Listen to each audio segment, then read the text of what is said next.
Sir, this is a military-only event. Step aside!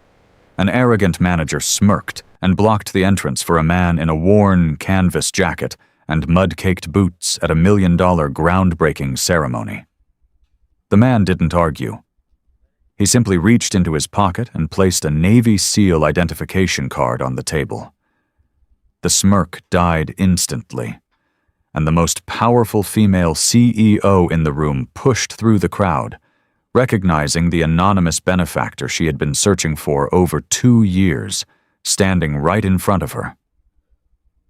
"What time is it where you are right now? And what's outside your window? Drop it in the comments.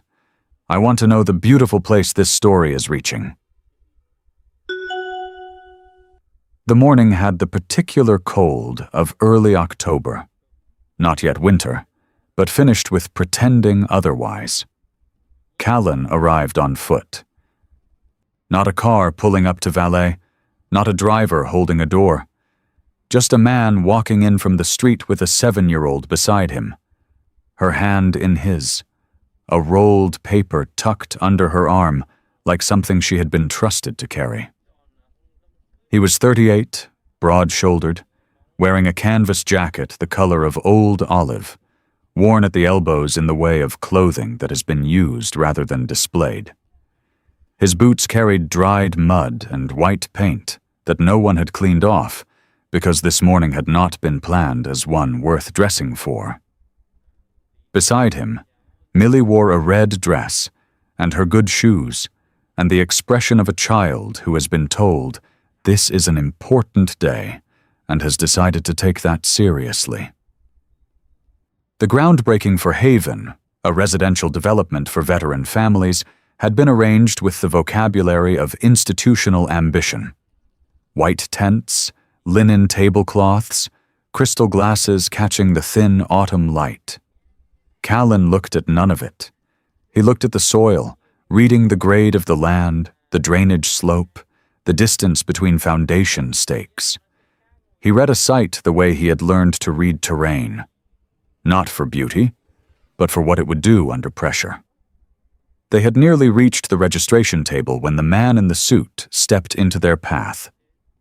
Vance wore a charcoal suit that fit him precisely and carried himself with the assurance of someone who had never been seriously tested. He looked at Callan's boots, then his jacket, then at Millie, with the expression of a person encountering an inconvenience they had not scheduled. "This is a private event," he said. "Invitation only. VIP guests." He said, VIP the way people say it when they want you to understand that you are not one. Callan looked at him for a moment. Not with anger, not with defensiveness, but with the calm assessment of a man who has stood in front of genuinely dangerous things and found this did not qualify. He reached into his jacket, produced a card, matte black, solid, and placed it on the registration table. The sound it made was small, precise, final. The seal trident caught the light. The name below it, Callan Brooks. Vance looked at the card. The performance of authority drained from his face like color from paper left in rain. Behind him, a woman had stopped walking. Sloan was the CEO of Harlow Capital, the primary funding partner behind Haven, and she had been looking, quietly, persistently, for 2 years, for the person whose name was on that card. She pushed through the cluster of guests between her and the table and stopped in front of Callan. "Callan Brooks," she said. He looked at her steadily. "You found me," she said. Then, more quietly, "Or I did." The briefing tent was quieter, fewer people, better coffee, the kind of space where conversations could be had without performing them for an audience. Vance had not been invited. Sloan sat across from Callan with her hands around a cup she wasn't drinking from, working to assemble information she had almost assembled, missing only the centerpiece. Millie sat beside her father, watching adults with the patient attention of a child who has learned that important things are usually said in the spaces between what people actually say. 2 years ago, Sloan began, we received an anonymous submission, a housing proposal, 114 pages, engineering specifications, community integration models, material sourcing frameworks. The most thorough document I have ever read from an outside party. She paused. That proposal is the reason Haven exists. I never found the author. My wife wrote most of it, Callan said. I helped with the structural sections. Sloan set down her cup. Ilara Brooks had been an architect with a specific conviction, that veteran families deserved housing built with the same seriousness they had brought to their service. She had spent the final 18 months of her life, while her illness progressed and her available energy quietly contracted, working on the Haven proposal with the intensity of someone working against a clock only she could hear. Callan had sat beside her at the kitchen table on dozens of evenings. Millie had been 5. She had done her own drawings at the far end of the table, occasionally bringing them over for Ilara to look at.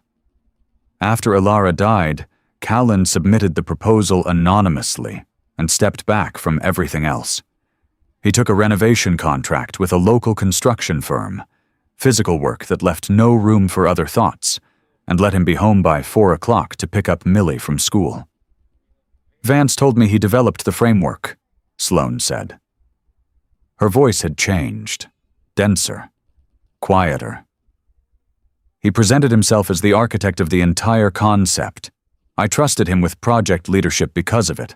And because I trusted him, I gave him full control of the supply chain, every material vendor, every procurement contract, every delivery schedule. For 2 years, he blocked every attempt I made to find the real author. Callan nodded once. He had suspected as much from the first press release. Millie reached across the table and unrolled the paper she had been carrying. Ilara's handwriting annotated the measurements in the margins. Ilara's characteristic double lines marked the load-bearing walls. She smoothed it flat and looked at Sloan with the directness that 7-year-olds have not yet learned to soften. Mom said the walls had to be really strong, Millie said, so the families inside would always feel safe, no matter what. Sloan looked at the drawing for a long time. When she looked up, something in her expression had settled, the way a decision settles when it stops being a consideration and becomes a fact. Callan did not ask for an office. He asked for a hard hat and a sight vest, and the anonymity that comes from looking like everyone else on a construction site. This was a skill. In his previous life, the one that had ended with a medical discharge, the one that had taken him to places he could not discuss in detail, moving through a space without becoming a feature of it had been as important as any technical training. You learned to belong to whatever room you were in. You learned to be the person no one remembered seeing. He found what he was looking for on day 2. The rebar stacks first. A subtle difference in diameter, in surface deformation, in the mill certification numbers that did not match the purchase orders on file. Grade 30 steel, where grade 60 had been specified and billed. The difference in tensile strength across an entire residential foundation under sustained load in freeze-thaw cycling was the difference between a building that lasted a century and one that began failing in the 2nd decade. Failing quietly. Failing in the walls. Failing in the winter when veteran families were inside and had no reason to suspect that the structure around them had been built to a different standard than the one they had been promised. He moved to the concrete samples. The mix was wrong. Not catastrophically, not in a way visible to anyone not specifically looking, but wrong in the precise, deliberate way of someone who has calculated exactly how far to push a substitution without triggering an audit. The compressive strength would come in below spec by a margin that mattered for long-term structural integrity and would not matter at all for a project that only had to survive inspection. He filled his notebook, photographed certifications, had a core sample independently analyzed, paying out of pocket. Then he called Sloane. They met at a diner 6 blocks from her offices, vinyl booths, coffee in a pot, no one who would recognize either of them. He laid the notebook on the table, the lab report beside it, the material photos beside that. He explained the findings in the same register he had used for every technical briefing he had ever given. Precise, sequential, free of editorial comment. He described the failure mechanism, the timeline, what it would look like in 15 years when veteran families were still living in those buildings and the first cracks appeared in the walls their children had grown up inside. Sloane listened, asked 4 questions, all 4 precise. "He's been moving money to a trust account," she said when he finished. "The supplier is a shell company," Callan said. "The beneficial owner is a family trust." He paused. "I didn't pursue it past that. That's your territory." She nodded. "Don't alert him. Let him think everything is proceeding normally." "That's what I would do," Callan said. They agreed on 2 weeks, then Monday morning.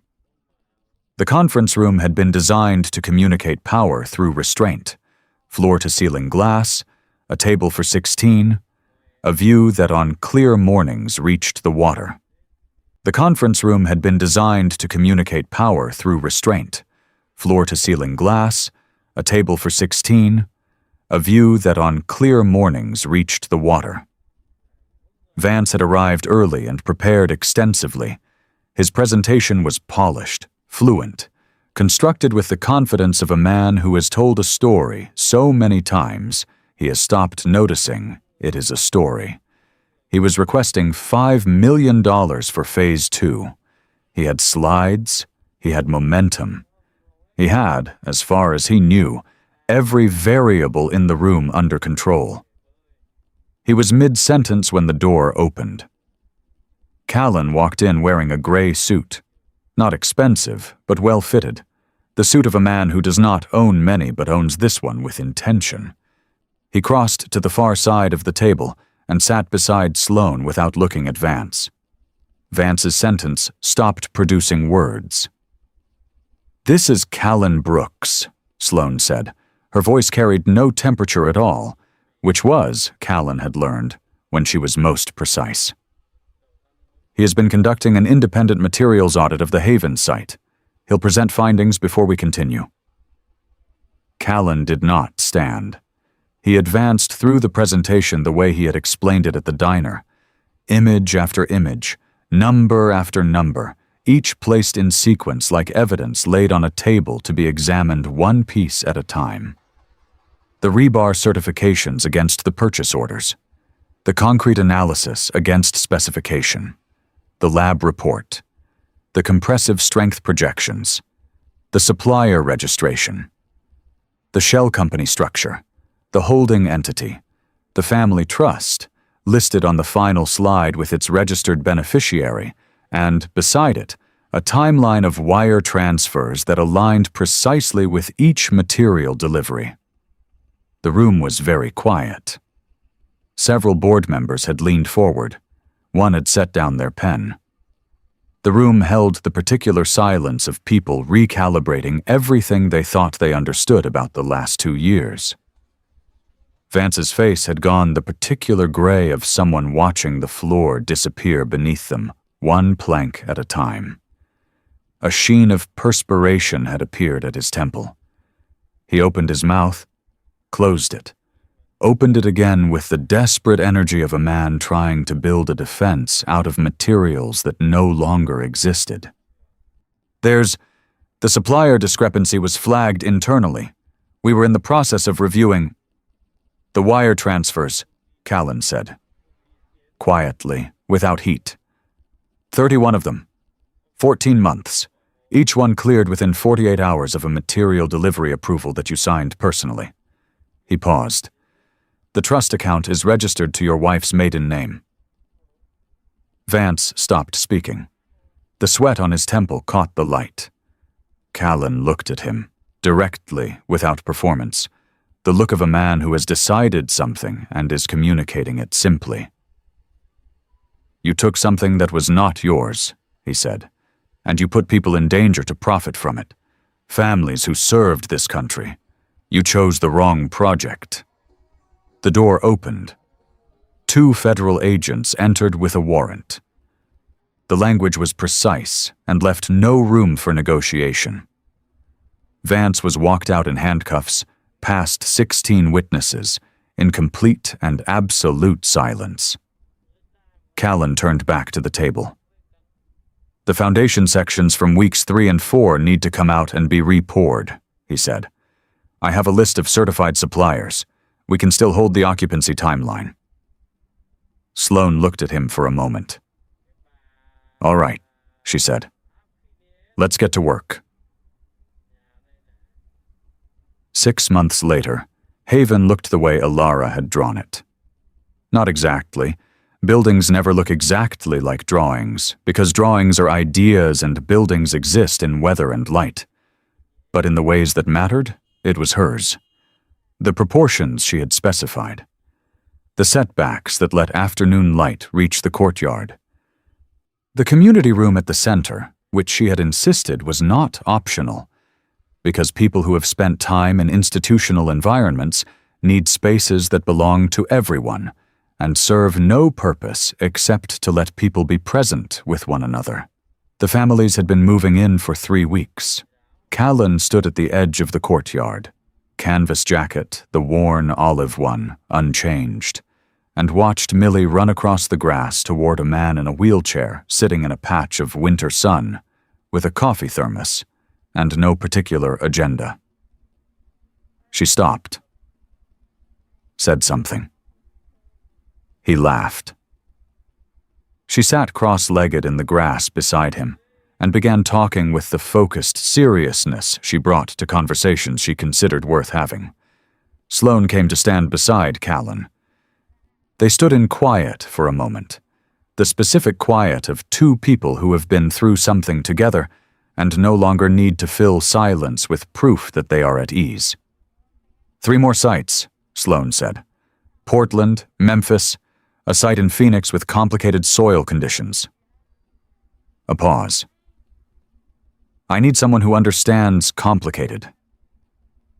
Callan watched Millie produce a small, folded drawing from her pocket and show it to the man in the wheelchair, explaining it in considerable detail. The man took it in both hands and studied it with the seriousness it deserved. He thought about Alara at the kitchen table, the double lines on the elevation drawings, the community surveys in color-coded folders. The way she had worked, with the patience that is indistinguishable from love, because they are, in the end, the same thing. She had not lived to see this courtyard, these walls, these windows catching the winter light. But the thing she had built, in the last months she had, with everything she had left, was standing. It was warm. Families were inside. That was what she had wanted. Exactly that and nothing more. Callan smiled. A small thing, the kind that arrives when a weight you have been carrying so long you had forgotten its shape finally finds somewhere to be set down. Portland first, he said. Phoenix needs a soil specialist. I know someone. Sloane nodded. They stayed a while longer. The winter light moved across the courtyard and caught the building windows and turned them briefly gold. Millie kept talking. The man in the wheelchair kept listening. And the houses that Alara had imagined stood solid and warm in the cold, built right, built to last, built for the people who needed them most. Some things, when you build them the way they deserve to be built, stand for a very long time.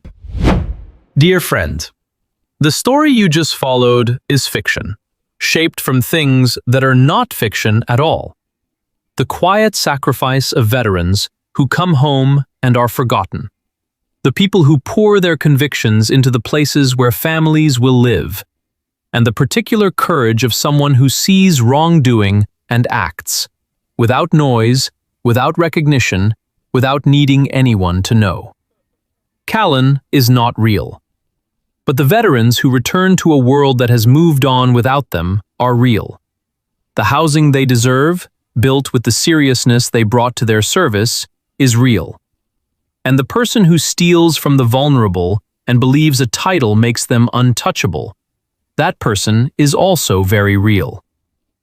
Do not judge a person by the jacket they wear or the boots they walk in. Competence does not announce itself. Integrity does not perform. And the people who have given the most are often the ones working quietly, without ceremony, in the places where the work most needs to be done. Subscribe to QH Incredible Stories. Every week, another soul worth believing in. And drop a comment. Have you ever completely misjudged someone only to discover who they really were? Thank you for choosing to look closer.